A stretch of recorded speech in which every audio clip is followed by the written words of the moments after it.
Oke, selamat datang lagi di deep dive kita. Pernah nggak sih Anda ngerasa kayak lari di tempat gitu? Sibuk banget, tapi kok kayaknya nggak maju-maju ke tujuan. Hmm, Nah, hari ini kita mau coba gali nih sumbernya dari bab 13 buku Getting Things Done David Allen yang soal kekuatan pemfokusan hasil. the power of outcome focusing ya. Iya, itu dia. Misi kita ya, mau bongkar aja gitu. Kenapa sih fokus ke hasil akhir tuh bisa ngubah cara kerja kita banget. Dan siapa tahu bisa bikin lebih lega gitu ya dari rasa, apa ya, kewalahan. Iya, bener banget. Dan ini tuh bukan sekedar apa ya, motivasi gitu aja loh. Ini tuh mekanisme praktis. Ellen nunjukin gimana kalau kita jelas soal akhir hasil, itu kayak nyetel kompas internal kita. Nyetel kompas internal ya. Iya, jadi lebih sadar, terus lebih mampu juga buat wujudin tujuan. Mau itu tujuan gede atau kecil sekalipun. Oke, oke. Mari kita bedah deh intinya. Pemfokusan hasil ini, kata Ellen kan ada beberapa signifikansi penting nih. Menurut Anda, apa sih yang paling paling nonjol? Hmm, Yang paling dasar ya mungkin gini, ini tuh kayak maksa kita buat belajar proses semua komitmen kita. Semua ide, mau itu kerjaan, mau pribadi. Semuanya ya, nggak pilih-pilih. Iya, semuanya. Diproses dengan cara yang konsisten. Jadi bukan cuma yang lagi urgent aja atau yang paling kenceng teriaknya di kepala kita. Ah, Tujuannya ya biar nggak ada lagi bola yang jatuh gitu. Nggak ada detil yang, aduh kelewat.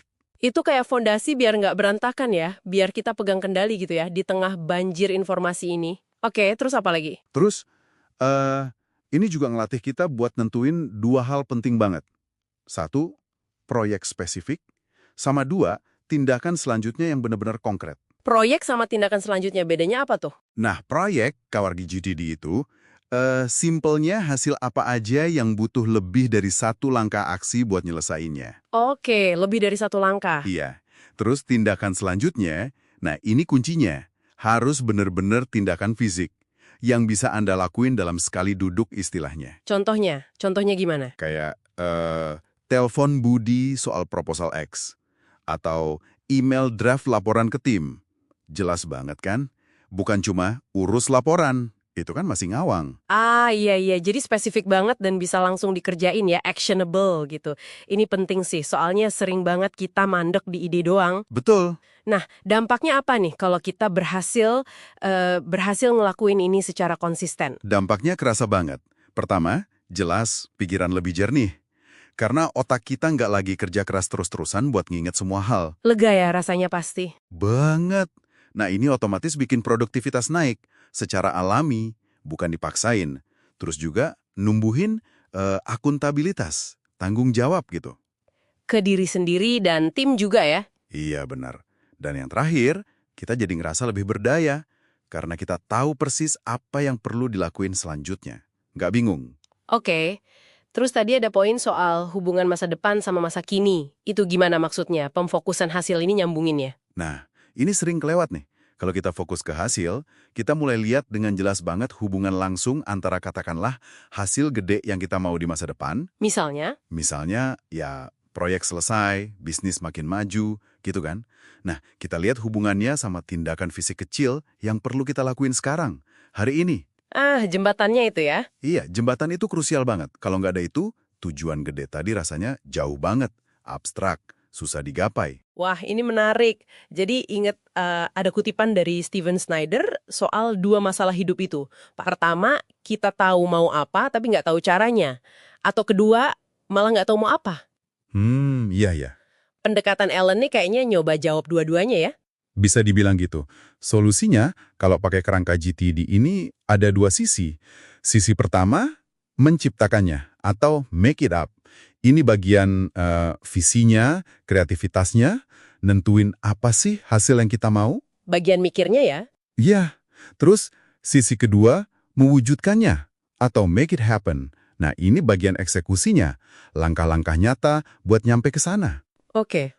Dan keduanya ini nggak bisa dipisah, saling terkait erat. Sebetulnya metode GTD ini kan nggak nemuin sesuatu yang benar-benar baru ya. Oh ya? Iya, dia cuma bikin proses alami kita mikir dan bertindak yang seringnya kita nggak sadar, itu jadi lebih, lebih kelihatan, lebih eksplisit, terstruktur, jadi bisa diandelin gitu. Nah, ini nih bagian yang tadi Anda singgung, yang mungkin inti paling mengejutkan dari Allen. Fokusnya itu justru bukan di mimpi gedenya, tapi di satu langkah kecil. Satu hal fisik yang bisa dilakuin sekarang. Tepat. Justru di situ kekuatannya. Kedengarannya sih simpel ya, tapi jangan-jangan ini yang paling susah dilakuin konsisten. Bisa jadi, bisa jadi. Karena ini butuh disiplin kan, untuk selalu nanya ke diri sendiri, oke, next action-nya apa nih untuk tiap komitmen yang masuk? Ini kayak otot aja, perlu dilatih terus. Nah, keajaiban GTD itu muncul pas kita bisa gabungin keduanya. Fokus idealistik tadi, visi jangka panjang, sama pengelolaan aktivitas konkret sehari-hari. Bukan milih salah satu, tapi ngegabungin. Integrasi ya? Iya, integrasi. Sistem ini nawarin cara biar kita efektif dan efisien di semua level. Mau itu urusan email receh sampai proyek strategis. Kalau ini diterapin lebih luas gimana? Misalnya di tim atau katakanlah organisasi gitu. Apa GTD bisa memperbaiki organisasi? Mungkin bukan GTD-nya ya yang langsung memperbaiki, tapi orang-orang di dalamnya yang jadi lebih efektif. Oke. Individunya ya? Iya. Coba bayangin aja satu tim. Semua orangnya jelas soal hasil yang diharapkan dari mereka. Terus mereka proaktif nentuin langkah selanjutnya sendiri. Wah, kebayang sih. Pasti lebih lancar ya kerjanya? Pasti. Ini kan ngebangun budaya pemberdayaan. Bisa ngurangin rapat-rapat nggak perlu. Peran jadi lebih jelas. Ujung-ujungnya, ya standar kinerjanya naik. Karena fondasinya kuat. Orang-orangnya punya kendali atas kerjaan mereka sendiri. Oke, jadi kesimpulannya nih buat Anda pendengar kita, apa artinya semua ini? Pesan utamanya kayaknya kejernihan itu kekuatan ya. Iya. Dengan kita fokus ke hasil akhir yang jelas, terus kita pecah jadi tindakan selanjutnya yang paling kecil, paling spesifik, kita bisa mulai keluar tuh dari lingkaran sibuk tapi nggak produktif. Ambil alih kendali lagi. Betul. Dan kalau kita tarik ke gambaran yang lebih gede lagi ya, di dunia yang serba cepat, banyak gangguan ini, metode kayak GTD ini nawarin semacam, jangkar gitu. Jangkar ya, pegangan. Iya, ini bukan cuma soal nyentang to-do list aja, tapi lebih ke gimana kita bebasin pikiran kita dari beban harus nginget semuanya. Biar apa? Biar kita punya ruang lebih buat mikir strategis, buat kreatif, atau ya sekedar hadir penuh di momen ini. Nah, ini jadi mancing satu pertanyaan penting nih buat Anda renungkan. Apa tuh? Melihat inti dari semua ini adalah tahu tindakan selanjutnya untuk hasil yang Anda inginkan. Iya. Kira-kira, apa satu tindakan selanjutnya yang paling jelas, paling fisik, yang bisa Anda definisikan sekarang juga? Untuk salah satu aja, proyek atau tujuan penting dalam hidup Anda saat ini. Wah, pertanyaan bagus tuh. Coba Anda pikirkan sebentar ya setelah deep dive kita ini berakhir. Selamat datang lagi di sesi deep dive kita. Oke, pernah nggak sih ngerasa, aduh, ada proyek, atau mungkin, ya ampun, sekedar rencana akhir pekan aja kok rasanya, ruwet banget. Sering itu, sering. Nah, sumber yang kita pegang kali ini ngenalin konsep kekuatan perencanaan alaminya David Allen. Katanya sih, ini tuh cara alami otak kita kerja buat ngurai keruwetan itu. Menarik ya dibilang alami. Iya kan? Jadi misi kita sekarang nih ya, kita coba bongkar ya ada 5 fase penting dalam model ini. Biar kita paham gimana caranya mikir lebih terstruktur tapi juga fleksibel gitu, buat situasi apapun. Oke, 5 fase ya, sip. Yuk, mulai dari dasarnya dulu. Fase pertama, tujuan atau purpose. Intinya simpel banget, cuma nanya, kenapa sih kamu lakuin ini? Itu dia. Nah, katanya nih, kalau kita bisa jawab jujur pertanyaan kenapa ini, itu udah kayak ngasih jangkar, jadi jelas arahnya mau kemana. Betul banget. Dan ini sering dianggap sepele loh. Padahal ini fondasi banget. Sumber kita tuh nekenin banget ini. Fondasi ya? Iya. Tanpa kenapa yang jelas, mau itu alasan pribadi, bisnis, atau apapun, langkah berikutnya tuh kayak gampang goyah gitu, kehilangan motivasi di tengah jalan. Jadi ini bukan formalitas, ini beneran kayak bensin awalnya. Bensin awal, oke. Nah, kalau kenapanya udah kuat nih, fase kedua ngajak kita lihat ke depan. Visi atau hasil yang diinginkan. Vision outcome, iya. Pertanyaannya jadi, nanti kalau sukses tuh kelihatannya kayak gimana sih? Rasanya gimana? Tapi itu bukan ngelamun doang kan ya? Nah, itu dia. Bukan sekedar angan-angan. Sumber kita nih menekankan pentingnya bikin gambaran sukses yang jelas banget di kepala. Seberapa jelas emangnya? Konkret kalau bisa, itu kuncinya. Jadi kita definisiin target akhir yang bisa dirasain. Kalau bisa ya diukur juga, biar nggak abstrak lagi. Oh gitu. Iya, jadi nyata, kayak arsitek bikin maket gitulah sebelum bangun beneran. Jadi kita latihan mental dulu, biar jelas banget apa yang kita tuju. Makin detail visualnya, makin kuat nariknya. Kebayang. Jadi kita udah punya kenapa yang kuat, terus gambaran apanya juga udah jelas. Nah, terus gimana cara kesananya? Masuk fase 3 nih, brainstorming. Nah, ini yang seru biasanya. Fokusnya di sini katanya, keluarin aja semua ide sebanyak-banyaknya. Gak usah disensor, gak usah dinilai dulu, pokoknya kuantitas dulu. Tapi apa nggak jadi liar banget nanti? Bingung nggak sih? Nah, itu pertanyaan bagus. Soalnya emang rasanya agak aneh ya buat orang yang biasa langsung mikir ini bagus, ini jelek. Iya kan? Tapi sumbernya bilang, nunda penilaian itu justru penting banget. Biar bagian otak kita yang lebih, kreatif, yang suka nyambung-nyambungin hal nggak terduga, bisa keluar. Ide liar itu sering muncul dari situ loh. Oh gitu cara kerjanya? Iya. Kapan berhentinya? Ya kalau idenya udah mulai seret aja.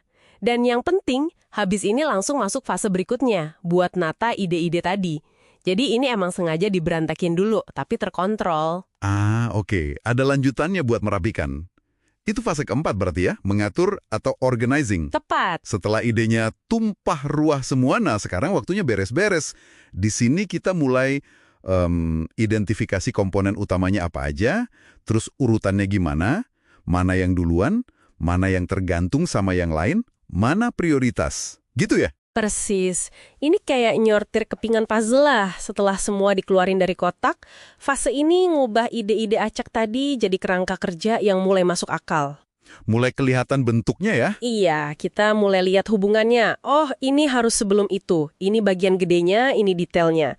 Nah, jebakannya tuh, kata sumber kita, kalau kita nyoba ngatur sambil brainstorming. Wah, kenapa tuh? Jadinya malah nggak bebas mikir. Terus strukturnya jadi kaku duluan sebelum semua potensi idenya keluar. Oke. Masuk akal. Jadi dipisah ya tahapannya. Nah, udah ada struktur nih. Terakhir, fase kelima. Ini katanya jantungnya produktivitas. Tindakan berikutnya, atau next actions. Ini dia nih yang paling konkret. Penekanannya di sini tuh spesifik banget ya. Kita harus putusin satu tindakan fisik berikutnya yang bisa langsung dikerjain buat ngedorong proyek ini maju. Bukan cuma rencanain rapat, tapi kirim email ke si B buat jadwalin rapat. Benar gitu? Betul banget. Sumbernya nekenin banget kata fisik dan spesifik. Kenapa coba? Soalnya ini ngilangin semua kebingungan. Otak kita tuh sering nolak kalau tugasnya nggak jelas. Kayak urus laporan. Bingung kan mulainya dari mana? Ya juga ya. Tapi kalau dipecah jadi, oke, buka file laporan X di komputer. Atau cari data penjualan kuartal lalu. Atau email si C minta data Y. Nah, itu jadi jelas banget, bisa langsung dikerjain.